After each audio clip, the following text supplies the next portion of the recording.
কমল হাসানের পায়ের নখের যোগ্য নন শাহরুখ। এবার এমনই তিরস্কারের শিকার হলেন বলিউড বাদশা।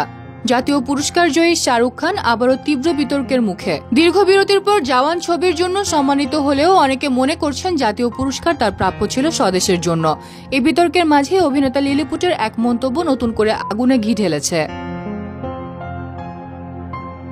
সম্প্রতি এক সাক্ষাৎকারে শাহরুখের জিরো ছবির প্রসঙ্গ টেনে লিলিপুট বলেন, একজন অন্ধ ব্যক্তি অন্ধের চরিত্র অভিনয় করতে পারেন, কিন্তু একজন স্বাভাবিক উচ্চতার মানুষের পক্ষে বামনের চরিত্রে অভিনয় করাটা বড় চ্যালেঞ্জ, কারণ তাদের শারীরিক গঠন ও চলাফেরা সম্পূর্ণ আলাদা।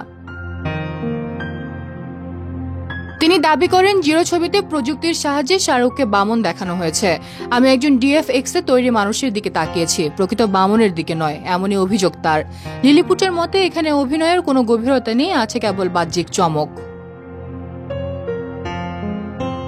সরাসরি আক্রমণ করে তিনি বলেন, তুমি দেখতে সুন্দর, আমার ধারণা সেখানেই শেষ। তিনি আরো বলেন, শাহরুখ খান কমল হাসানকে নকল করেছেন, কিন্তু কমল হাসানের পায়ের নখের যোগ্যও নন তিনি। অপরিচিত ছবির কথা টেনে লিলিপুট বলেন, কমল হাসান একজন বামনের প্রতিটি শারীরিক বৈশিষ্ট্য এত নিখুঁতভাবে ফুটিয়ে তুলেছিলেন যা শাহরুখ পারেনি।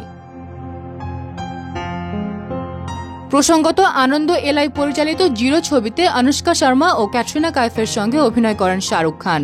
200 কোটি টাকার এই ছবিটি বক্স অফিসে ব্যর্থ হয়, আয় করেছিল মাত্র 178 কোটি টাকা। এরপর দীর্ঘ সময় পর্দা থেকে দূরে ছিলেন কিং খান।